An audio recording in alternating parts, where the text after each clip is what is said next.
Hello,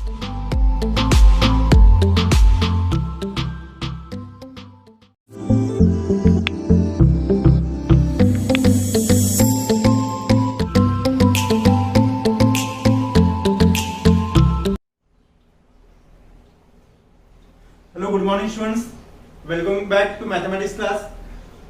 students, last lecture में हमने mathematical logics chapter start किया था और उसमें से हमारी 1.1, 1.2 एक्सरसाइज खत्म हो गई है।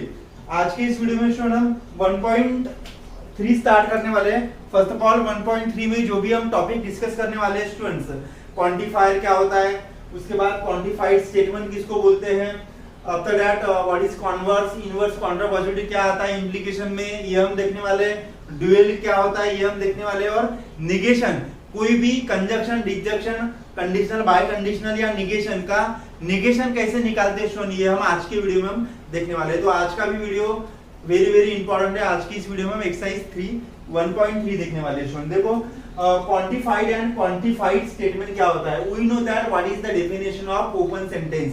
ओपन सेंटेंस स्टेटमेंट नहीं रहते स्टूडेंट। ओपन सेंटेंस यानी क्या होता है student, sentence contains one or more variable is called open sentence. For example x + 2 = 10 लिख रहा हूं मैं, ठीक है, तो इसमें वन वेरिएबल है, लेकिन इसमें मुझे x की वैल्यू बताई है क्या, नहीं बताई है, तो मैं इसको ओपन सेंटेंस बोल सकता हूं, इसको स्टेटमेंट नहीं बोलूंगा मैं। तो sentence contains one or more variable is called open sentence. The phrase quantity, the variables in open sentence are called quantifiers. So students, there are two types of quantifier. There are two types of quantifier. First है universal quantifier. तो students, we know that very well. Universal quantifier यानी ये symbol of याद रखो for all, और existential quantifier के लिए there exist, ये सिंबल आपको याद रखना है। तो यूनिवर्सल क्वांटिफायर यानी क्या होता है, द क्वांटिफायर फॉर ऑल। इसका मीनिंग क्या होता है स्टूडेंट, फॉर ऑल या फॉर एवरी, हमेशा के लिए नोट याद रखो, इसको क्या बोलते हैं, for all, for every is called universal quantifier. It is denoted by this symbol. Okay student, ये हो गया हमारा यूनिवर्सल क्वांटिफायर। और एक्सटेंशियल क्वांटिफायर किसको बोलते हैं student, the quantifier for some, इसको क्या बोलते हैं, फॉर सम भी बोल सकते हैं, फॉर वन भी बोल सकते हैं, देयर एग्जिस्ट एटलीस्ट वन भी बोल सकते हैं, या देयर एग्जिस्ट बोल सकते हैं। क्या बोल सकते हैं, for one, for some, there exists at least one या there exists, it is called extension quantifier, it is denoted by delta। तो ये आपको याद रखना है स्टूडेंट। यूनिवर्सल क्वांटिफायर किस सिंबल को बोलते हैं, फॉर ऑल को यूनिवर्सल क्वांटिफायर बोलते हैं स्टूडेंट्स, और इसको there exists बोलते हैं। ये हो गया स्टूडेंट, तो इसको आपको याद रखना है। उसके बाद हम देखेंगे स्टूडेंट ड्यूअल क्या होता है। कोई भी स्टेटमेंट का ड्यूअल फाइंड करना है, तो ड्यूअल के लिए स्टूडेंट आप इतना याद रखो, अगर मैं duality of P and Q ये लिख रहा हूं, तो ये आएगा निगेशन ऑफ P, एंड के बजाय R आएगा स्टूडेंट, और निगेशन ऑफ P और Q। इसके मैं ड्यूअलिटी फॉर्म अगर कर रहा हूं तो R के जगह एंड आएगा, नथिंग मोर देन दैट, ठीक है। और इसमें और कुछ नहीं है। ड्यूअल फाइंड करना है तो एंड के जगह R लिखना है, R के जगह एंड। T अगर है स्मॉल t, T के जगह C आएगा, और स्मॉल c के जगह T आएगा। तो ये आपको याद रखना है स्टूडेंट। जो जो मैं बता रहा हूँ इस एक्सरसाइज में वो आपको अच्छे से याद रखना पड़ेगा। ये हो गया। उसके बाद स्टूडेंट नेक्स्ट है टॉपिक है converse, inverse and contrapositive. Converse, inverse and contrapositive, और उसके बाद है निगेशन। ओके, फिर हम एक्सरसाइज स्टार्ट कर लेंगे। देखो स्टूडेंट, कॉन्वर्स इनवर्स टॉपिक है converse, inverse, contrapositive, converse, inverse and contrapositive of या फॉर इम्प्लीकेशन, ऐसा भी लिख सकते हो आप। Converse, inverse, contrapositive for implication. Implication यानी क्या होता है स्टूडेंट, कंडीशनल। तो if P implies Q is conditional. Conditional यानी क्या होता है, इम्प्लीकेशन ही होता है। If P implies Q is conditional, then first converse, उसके बाद इनवर्स। हमेशा याद रखो student, converse, inverse, contrapositive P implies Q में आता है, यानी इम्प्लीकेशन में आता है, इसलिए तो मैंने यहाँ पे इम्प्लीकेशन लिखा है। और last contrapositive, converse, inverse and contrapositive. तो स्टूडेंट्स, कॉन्वर्स ये आता है P इंप्लाइज Q का कॉन्वर्स आता है Q इंप्लाइज P। ओके, आप लिखते हो कैसे लिख सकते हो, Q implies P is the converse of, Q implies P is the converse of P implies Q। उसके बाद इनवर्स आता है स्टूडेंट इसका, negation of P implies negation of Q is the inverse of P implies Q। ये हो गया student inverse. उसके बाद कॉन्ट्रा पॉजिटिव यानी negation of Q implies negation of P is the contra positive of P implies Q। और जब आप इसके एग्जांपल सॉल्व करेंगे स्टूडेंट्स तो P सिंपल स्टेटमेंट लिखना है, Q सिंपल स्टेटमेंट लिखना है और उसके बाद उसका कॉन्वर्स लिखना है। कॉन्वर्स क्या होता है, Q इंप्लाइज P, इनवर्स होता है negation of P implies negation of Q and Contra positive होता है negation of Q implies negation of P। तो स्टूडेंट इसके जब हम एग्जांपल देखेंगे तभी आपको और अच्छे से समझ में आ जाएगा। ओके, उसके बाद नेक्स्ट टॉपिक है स्टूडेंट निगेशन। नेक्स्ट टॉपिक क्या है, नेक्स्ट टॉपिक है हमारा निगेशन, कि कोई भी जो कंपाउंड स्टेटमेंट है जो कनेक्टिव्स है उसमें निगेशन क्या आता है। तो फर्स्ट में बता रहा हूं आपको, निगेशन ऑफ P और Q क्या आता है, ये फर्स्ट। सेकंड है स्टूडेंट निगेशन ऑफ P, पहले एंड आता है ना, P एंड Q, P और Q ये क्या आता है। और उसके बाद थर्ड है negation of P implies Q। Next है negation of P double implies Q। और नेक्स्ट है स्टूडेंट निगेशन ऑफ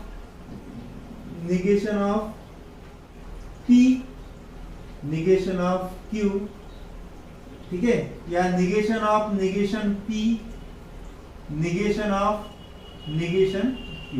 ओके, तो देखो स्टूडेंट्स ये हमको देखना है। तो इसके फॉर्मूले आप बाय हार्ट कर लो स्टूडेंट्स, ये एक्सरसाइज में भी आपको प्रॉब्लम नहीं जाएंगी। और इसके बाद एक्सरसाइज 1.4 है, उसमें भी बिल्कुल आपको आपको डिफिकल्टी नहीं आएगी नेगेशन ऑफ नेगेशन फाइंड करने में। देखो student negation of P and Q ये आता है, निगेशन ऑफ P एंड के जगह आता है स्टूडेंट्स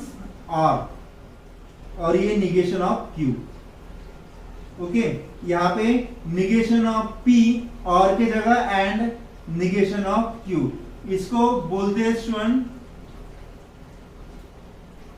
डी मॉर्गन्स लॉ। क्या बोलते हैं स्टूडेंट इसको, डी मॉर्गन्स लॉ। तो ये आपको भी याद रखना है। Negation of P implies Q, negation of P implies Q ये आता है student P and negation of Q।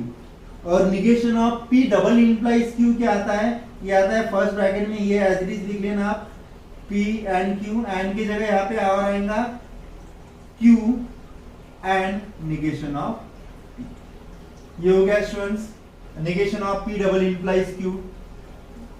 अभी निगेशन ऑफ P आता है स्टूडेंट, देखो निगेशन ऑफ निगेशन P ये आता है, Q आता है, negation of negation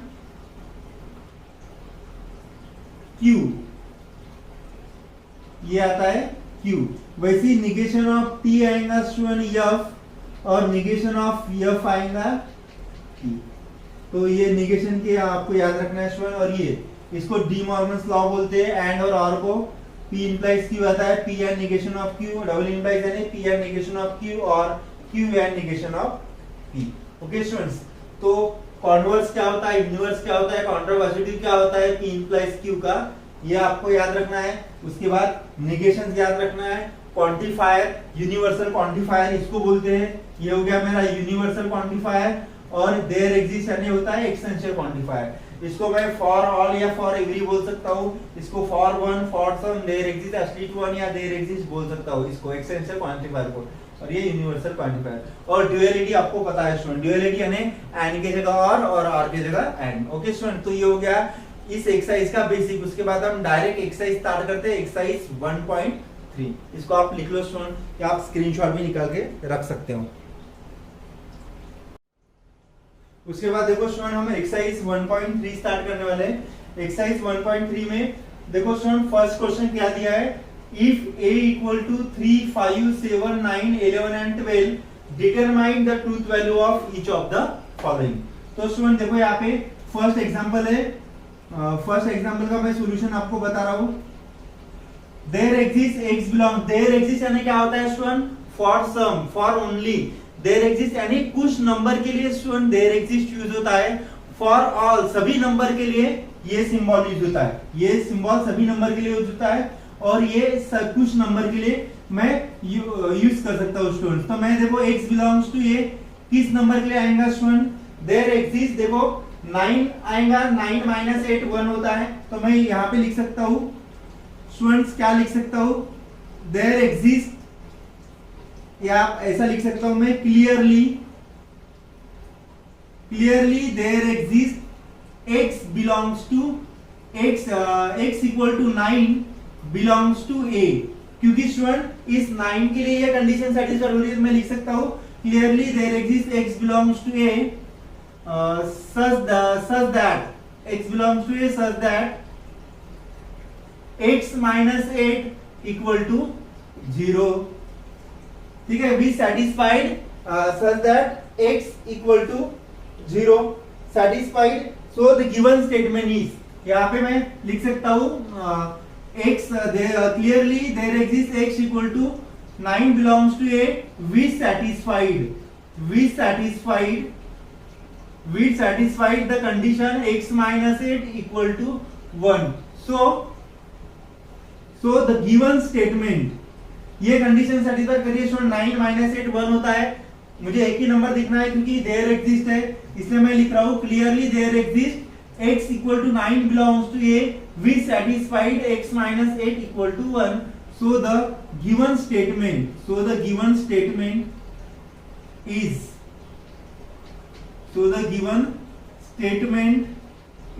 true, hence truth value is, क्या आएंगे truth value, कैपिटल T। उसके बाद स्टूडेंट्स नेक्स्ट एग्जांपल का सॉल्यूशन देखते हैं, क्या दिया है, there exist x belongs to sorry for all, इसका मीनिंग क्या होता है, सभी नंबर के लिए। देखो मैं सभी नंबर 3 स्क्वायर, पहले 3 में अगर लिख रहा हूं स्टूडेंट्स, तो 3 स्क्वायर प्लस वो 3 स्क्वायर 9 प्लस 3 12 इवन नंबर आ रहा है, 5 स्क्वायर 25 प्लस 3 28, ये सभी मैं नंबर इसमें पुट करता हूं तो मुझे इवन नंबर मिल सकता है।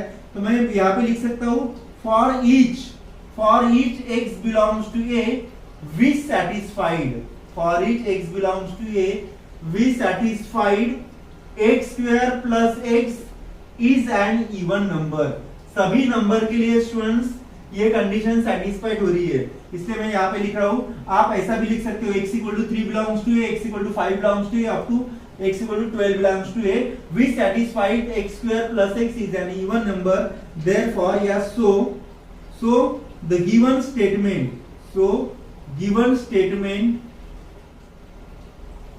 is true, hence truth value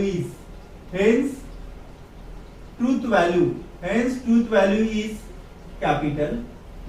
okay students, उसके बाद नेक्स्ट एग्जांपल है सॉल्यूशन, थर्ड एग्जांपल क्या है student, there exist x belongs to a, अभी देखो such that x square less than 9, तो लेस देन 9 में स्टूडेंट्स ये सभी नंबर देखो मैं 3 स्क्वायर अगर लिख रहा हूं, 3 स्क्वायर इक्वल टू 9, 9 0 से बड़ा है क्या स्टूडेंट्स, 5 0 से बड़ा है क्या, नहीं, ये सभी ठीक है। तो मैं यहाँ पे लिख सकता हूं here x equal to 3 belongs to a, x equal to 5 belongs to a, x equal to 9 belongs to a, x equal to 11 belongs to a, x equal to 12 belongs to a, which does not satisfied, which या आप here की जगह clearly लिख सकते हो student, clearly which does not satisfied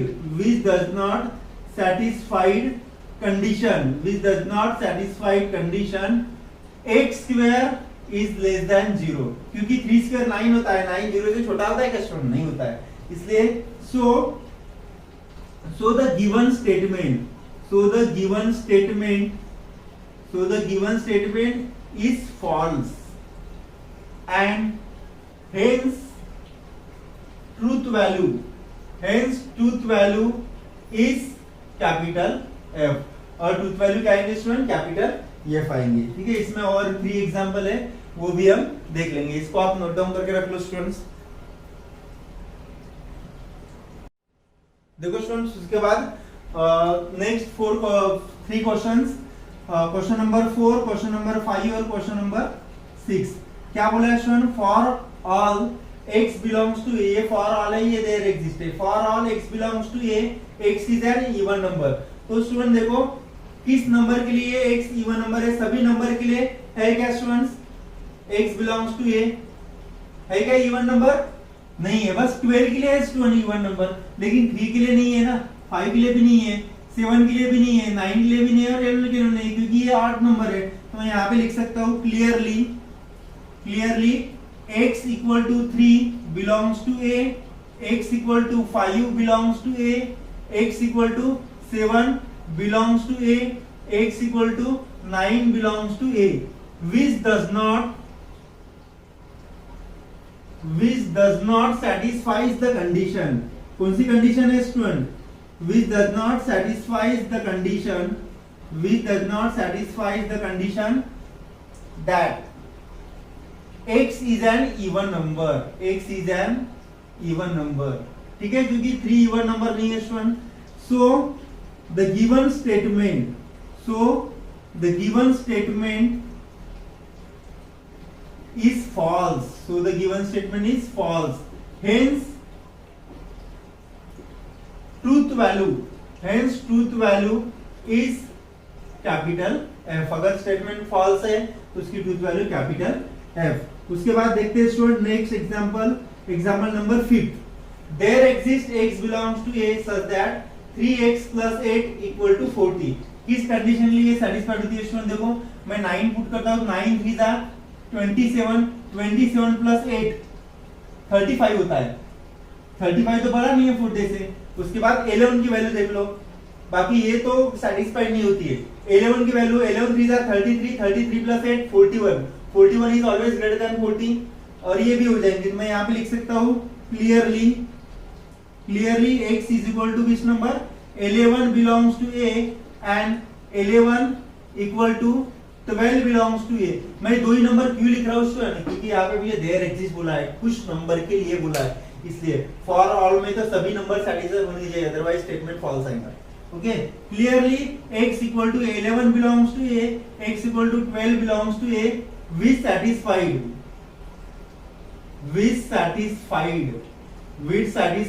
the condition। कौन सी condition है?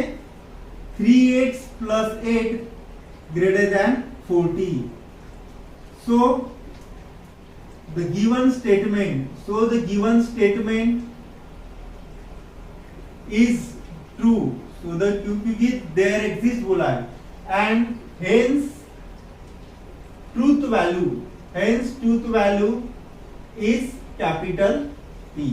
Okay students, उसके बाद लास्ट एग्जांपल देखते हैं सॉल्यूशन 6 का। क्या बोला है? For all x belongs to a, 2x plus 9 is greater than 14। मैं पहले 3 पुट करता हूँ स्टूडेंट, तो 3 2 जा 6 plus 9 15 is always greater than 14। 3 लेके सैटिस्फाइड होती है स्टूडेंट, तो बाकी सभी के लिए होंगी। मैं यहाँ पे लिख सकता हूँ क्लियरली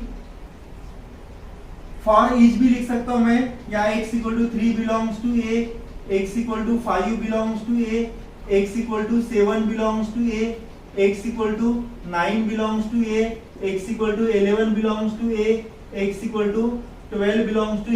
या इंस्टेड ऑफ दिस मैं यहाँ पे लिख सकता हूँ clearly for each x belongs to x, clearly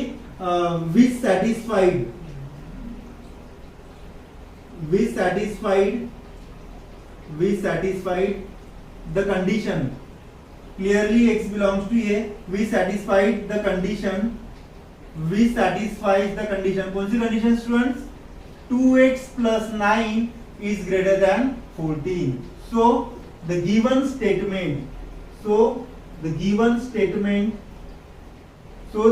statement is capital T, and so the given statement is true, and hence and hence truth value is capital P. Okay students, तो ये हो गया हमारा फर्स्ट क्वेश्चन। नीचे से इसको अच्छे से प्रिपेयर करो। हो सकता है कि बोर्ड के एग्जाम में 2 मार्क के लिए यहाँ से क्वेश्चन आपको एक तो एमसीक्यू मिल जाएगा स्टूडेंट्स, एमसीक्यू जनरली आ सकता है इसमें से, या फिर 1 मार्क के लिए भी क्वेश्चन आ सकता है। इसका पॉज करके लिख लो स्टूडेंट, उसके बाद हम नेक्स्ट एग्जाम्पल देखते हैं। देखो स्टूडेंट, उसके बाद हम क्वेश्चन नंबर 2 देख लेते हैं। Write the duals of each of the following. Okay students, तो देखो यहाँ पे मैं इसके आंसर्स लिख रहा हूं students. The duals of each statement is. Okay student, first का ड्यूएल्स क्या आएगा, क्या करना है स्टूडेंट, आपको एंड की जगह और लिखना है और की जगह एंड करना है, बाकी कुछ नहीं करना है। और है यहाँ पे मैं एंड कर रहा हूँ, और यहाँ पे एंड है, यहाँ पे मैं और कर रहा हूँ। ये हो गया ड्यूएल। सेकंड का स्टूडेंट P एंड की जगह और Q एंड की जगह R। थर्ड देखो P और Q है तो ये आएगा P एंड Q एंड की जगह और R एंड S। उसके बाद fourth question student P and की जगह और निगेशन ऑफ Q। उसके बाद fifth question student negation of P और की जगह एंड Q एंड की जगह और निगेशन ऑफ R एंड की जगह और S। उसके बाद six question negation of P and की जगह अगेन और निगेशन ऑफ Q एंड की जगह और P एंड Q एंड की जगह और निगेशन ऑफ R। उसके बाद student six question negation of P और की जगह एंड Q एंड की जगह और P and negation of Q and की जगह और निगेशन ऑफ S। ये हो गया स्टूडेंट 7th वाला एग्जांपल। उसके बाद 8 वाला एग्जांपल देख लो स्टूडेंट्स। C के जगह हमेशा याद रखो ड्यूएल्स में जो C है, C की जगह लिखना है स्मॉल t और के जगह एंड, P एंड की जगह और करली ब्रैकेट एंड की जगह और Q and R। Okay student, उसके बाद 9th वाला क्वेश्चन निगेशन ऑफ P और की जगह एंड, Q एंड की जगह और एंड की जगह और T की जगह C।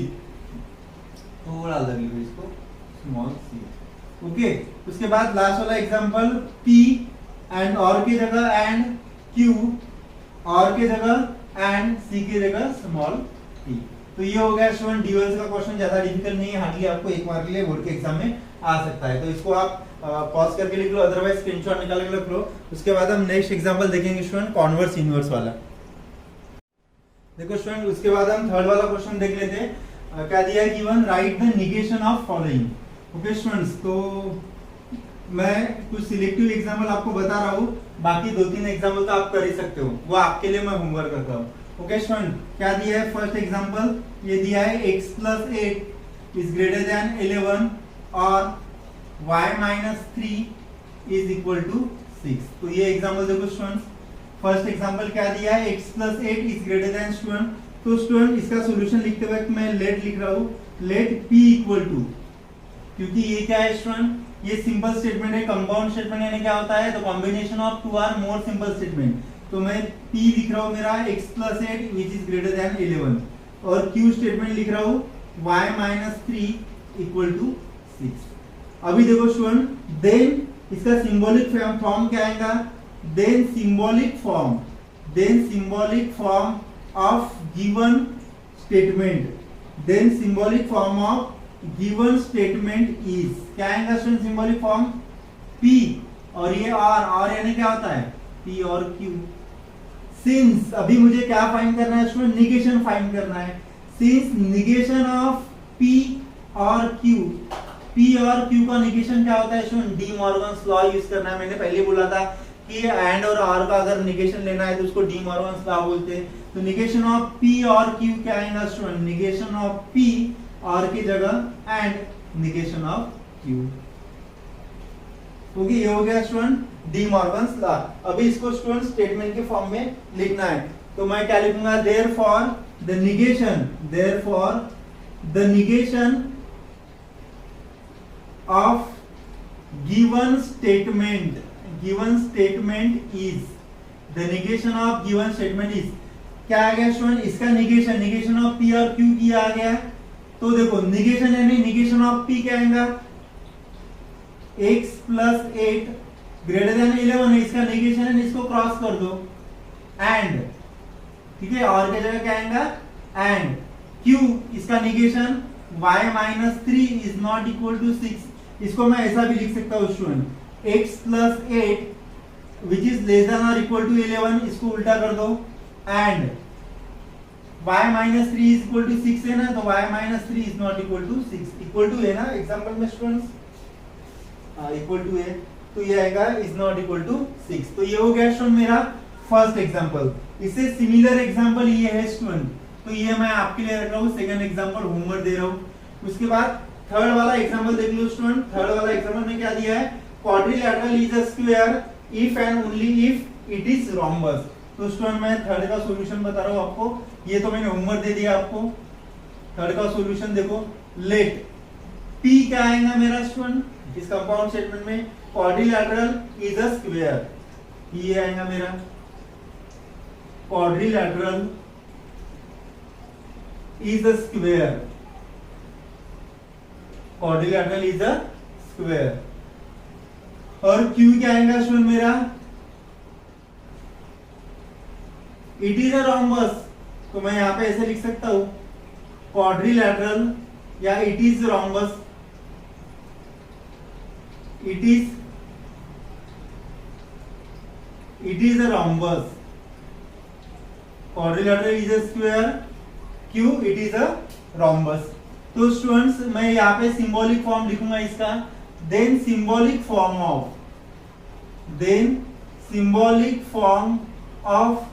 given statement is क्या आएगा स्टूडेंट्स, P कौन सा बोला है, इफ एंड ओनली इफ बोला है ना, इफ एंड ओनली इफ में क्या आता है student, P double implies Q।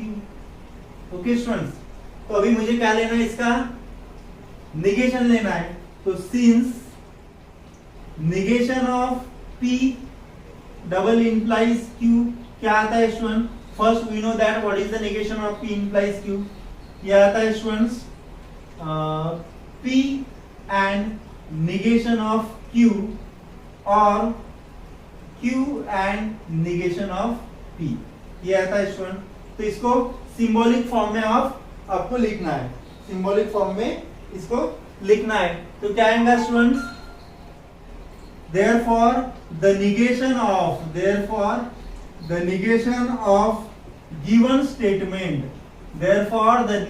of given statement is, ये है P क्या है हमारा, quadrilateral is a square,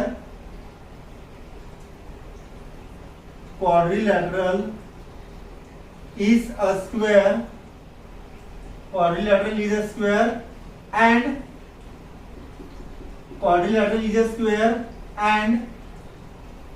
negation of Q, it is not rhombus।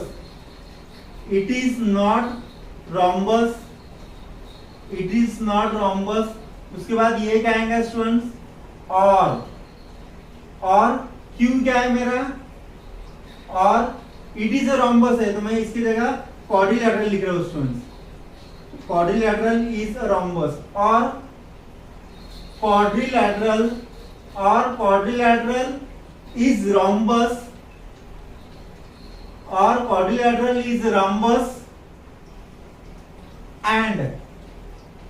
and negation of P and quadrilateral is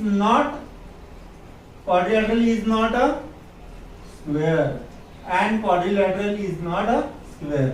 ठीक है स्टूडेंट, तो ये क्या आएगा, ये आएगा मेरा quadrilateral is a square but it is not a rhombus, और quadrilateral is a rhombus but it is not a square. अभी देखो स्टूडेंट यहाँ पे दो बार एंड यूज हो रहा है, तो क्या करना है, एंड के जगह अगर आप बट लिखते हो स्टूडेंट तो वो थोड़ा सेंटेंस अच्छा हो जाएगा। Quadrilateral is a rhombus but, क्योंकि आपको पता है स्टूडेंट कि एंड की जगह मैं बट भी यूज कर सकता हूँ, व्हाइल भी यूज कर सकता हूँ, स्टिल भी यूज कर सकता हूँ।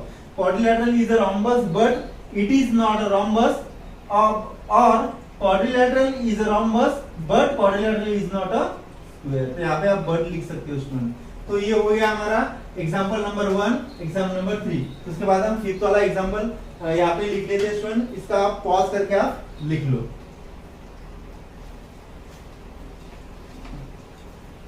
आप जितनी ज्यादा प्रैक्टिस करोगे स्टूडेंट्स उतनी आपको डिफिकल्टी कम आएंगी। ओके, और जो आती है वो मैं बता दूंगा आपको। फिफ्थ वाला एग्जांपल देख लो। Solution, if it is raining, इसमें देखो स्टूडेंट 3 कंपाउंड स्टेटमेंट है, क्योंकि सॉरी 3 सिंपल स्टेटमेंट है। कंपाउंड स्टेटमेंट की डेफिनेशन क्या है? कॉम्बिनेशन ऑफ 2 और 3 मोर सिंपल स्टेटमेंट। तो अभी तक 2 आ रहे थे, यहाँ पे 3 सिंपल स्टेटमेंट है।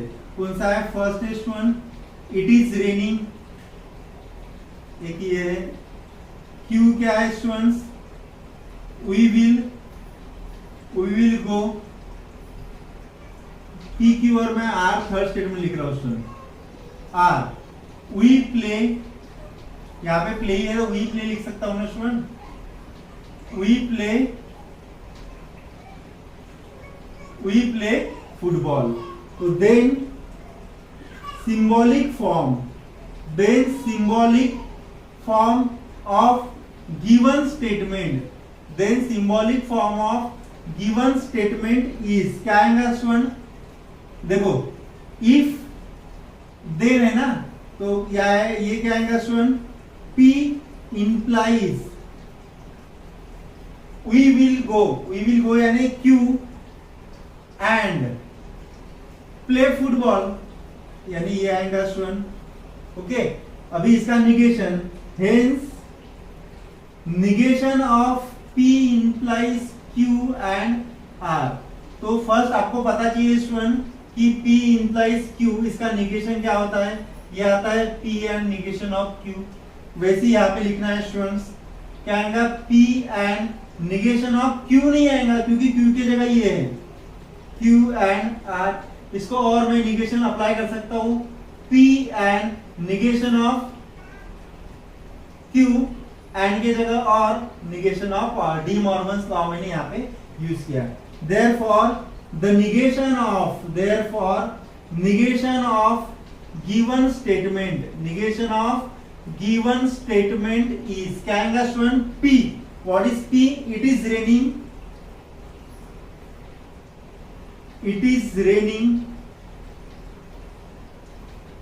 is raining and negation of Q यानी we will not go। It is raining and we will not go, or it is raining and it is raining but भी लिख सकते हो आप। It is raining but we will not go, or we not play football।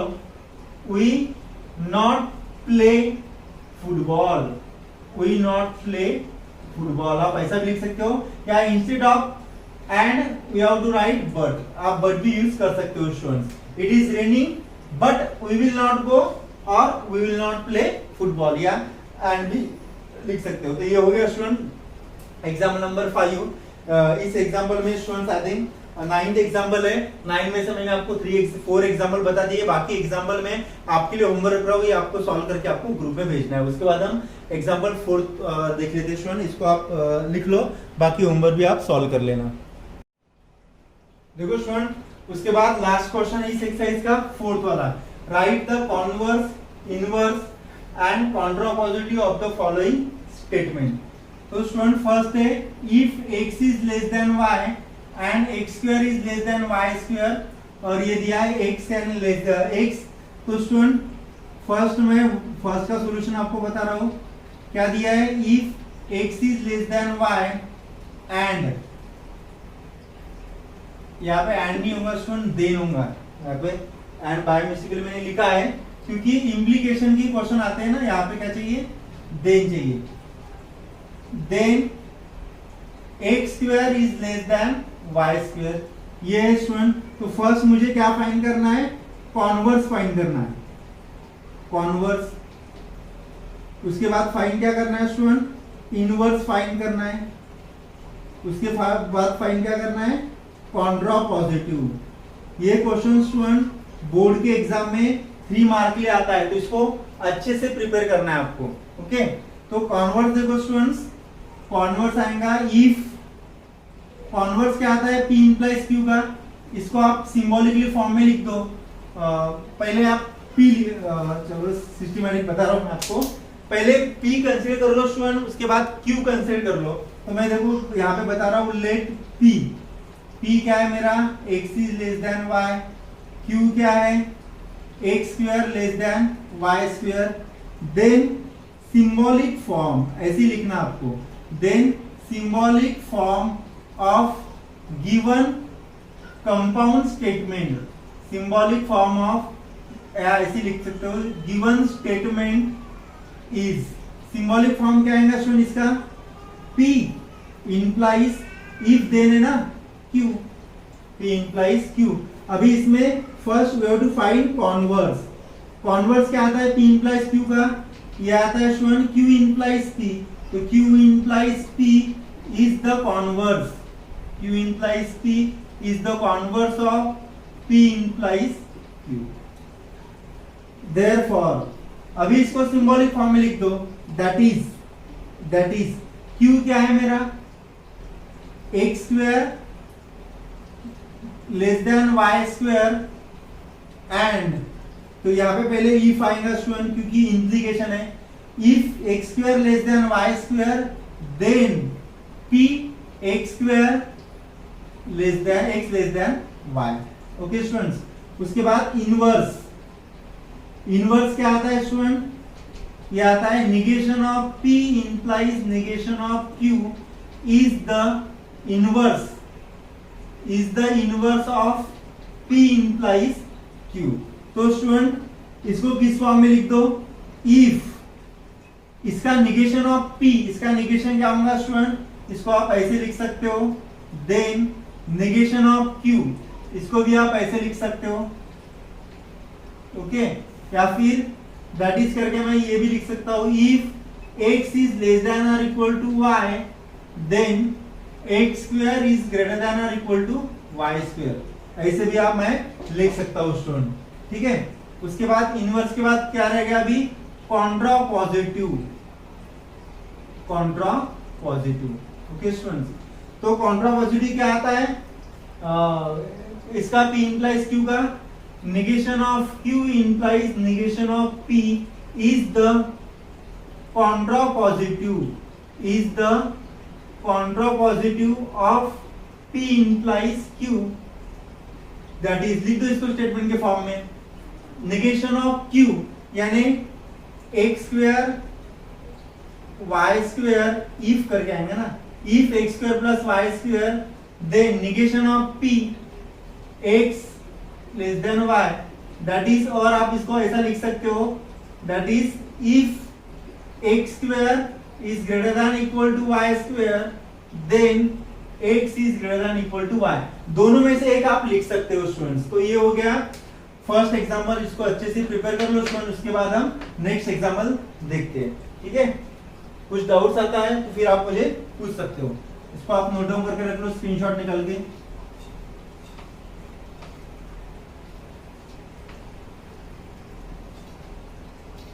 उसके बाद देखो student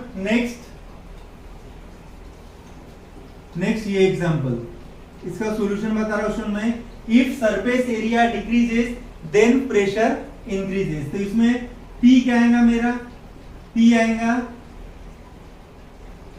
surface area, P आएगा surface area decreases, Q क्या आएगा स्टूडेंट्स, Q आएगा pressure increases, surface area decreases, pressure increases, ये आएगा मेरा। तो then symbolic form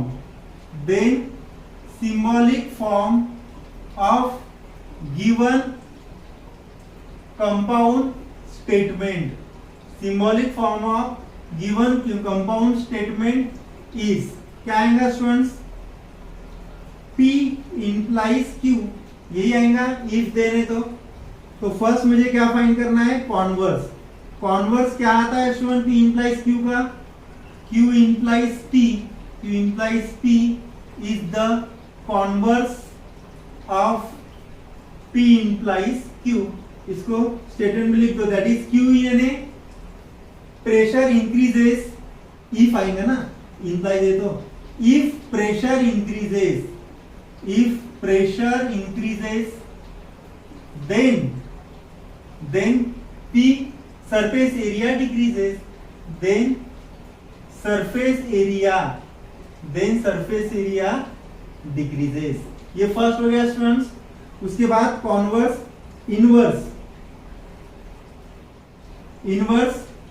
इनवर्स क्या आता है, negation of P implies negation of Q is the inverse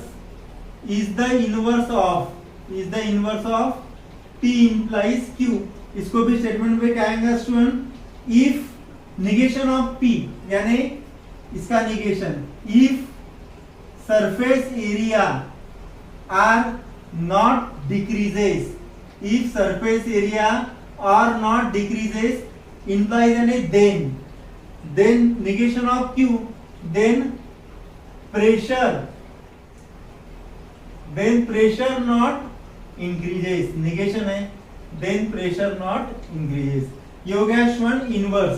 और लास्ट है कॉन्ट्रा पॉजिटिव, ये एग्जांपल 3 मार्क के लिए आता है, जिसे प्रिपेयर करना स्टूडेंट। कॉन्ट्रा पॉजिटिव यानी negation of Q implies negation of P is the contra positive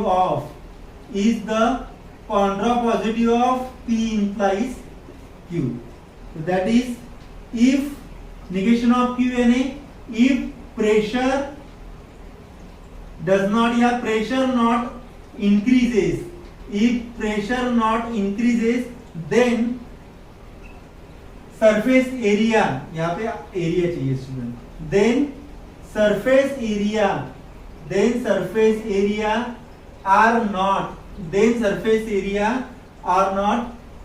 decreases, then surface area not decreases या surface area not decreases। इतना आप लिख सकते हो स्टूडेंट्स, ठीक है। तो ये हो गया 3 मार्क के लिए क्वेश्चन। अभी इस एग्जाम्पल एक्सरसाइज में, इस 4 क्वेश्चन में थर्ड कौन सा है स्टूडेंट, सेकंड और फोर्थ क्वेश्चन ये मैं आपके लिए रख रहा हूँ। क्वेश्चन नंबर 4 का सेकंड और फोर्थ ये आपके लिए होमवर्क है स्टूडेंट, ये आपको सॉल्व करना है। इसके साथ हमारी जो एक्सरसाइज है ये खत्म हो गई है स्टूडेंट। सिंपल क्वेश्चन है, जो मैंने होमवर्क दिए है वो आपको सॉल्व करके ग्रुप में भेजना है। और कुछ भी डाउट्स है इस एक्सरसाइज के बारे में तो फिर आप मुझे पूछ सकते हो। Thank you.